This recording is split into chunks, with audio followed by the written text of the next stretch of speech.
دیری کے بعد بھی دعا دل سے نہیں جا رہی تو جان لو تمہاری پکار اللہ کے ہاں سنی جا چکی ہے۔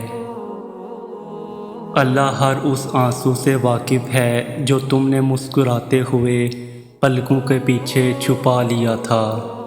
وہ ہر اس دعا سے واقف ہے جس کے لیے ہاتھ اٹھاتے ہوئے تمہارا دل تکلیف سے پھٹ رہا تھا۔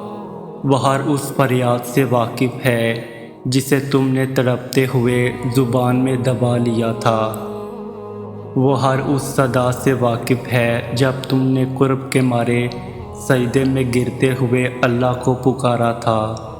وہ ان راتوں کی وحشت سے بھی واقف ہے جب سب سو رہے تھے اور تم نے آواز کے خوف سے دردناک چیخ کو ضبط کر کے منہ کو ہاتھوں سے دبا لیا تھا۔ وہ ہر اس لمحے کی اذیت سے واقف ہے جب تمہیں لگا تھا کہ تمہیں کوئی سن نہیں رہا، تمہیں کوئی دیکھ نہیں رہا۔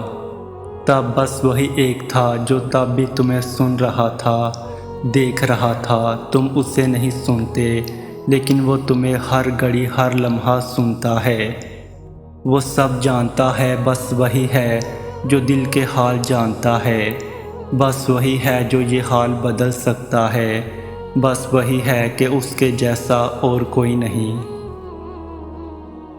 عبادت گزار ہو یا گناہ گار، اللہ سے تو سب کو محبت ہوتی ہے کیونکہ اس نے ہمیں محبت سے تخلیق کیا۔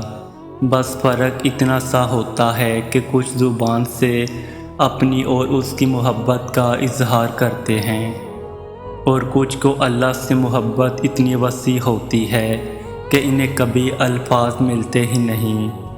مجھے لفظوں سے بچپن سے عشق ہے، مگر جب میں اللہ کے روبرو جاتا ہوں تو میرے سبھی الفاظ دم توڑ دیتے ہیں۔ پھر میں خود سے سوال کرتا ہوں کہ ایسا کون سا لفظ ہے جس سے میں اس کی محبت کا شکر ادا کر سکوں۔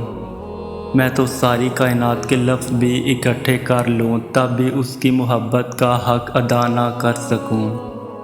غلطیاں تو سب کرتے ہیں، نافرمانی بھی سب کرتے ہیں، گناہ بھی سب کرتے ہیں، مگر محبت اپنی جگہ ہے اور اس پہ تو محبت تمام ہے۔ اس کے سوا کوئی محبت کے لائق نہیں۔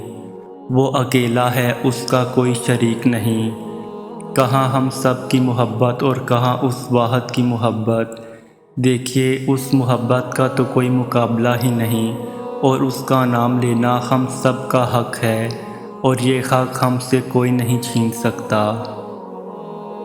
جب انسان کو اس بات کا علم ہو جاتا ہے کہ اللہ سب دیکھتا ہے اور اللہ سب کچھ جانتا ہے تو وہ خاموشی کی آخری سیڑھی پر پہنچ جاتا ہے، جہاں کسی سے کوئی شکوہ نہیں رہتا، جہاں دل شکایتیں نہیں کرتا۔ تڑپتا تو بہت ہے مگر آہیں نہیں بھرتا، کیونکہ یہ وہ مقام ہوتا ہے جہاں ساری باتیں اور ساری چیزیں اللہ کے سپرد کر دی جاتی ہے، کیونکہ اس لمحے کی تکلیف اور اذیت اللہ کے سوا کوئی نہیں جان سکتا اور لوگوں سے تو ویسے بھی کوئی توقع نہیں رکھنی چاہیے، کیونکہ انسان عیبوں کو چھپانے کے معاملے میں کچا اور عیاں کرنے کے معاملے میں بہت پکا ہوتا ہے۔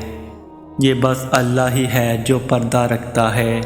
شکر کیا کریں کہ انسان خدا نہیں ہے، ورنہ نہ یہ کائنات رہتی اور نہ کوئی انسان۔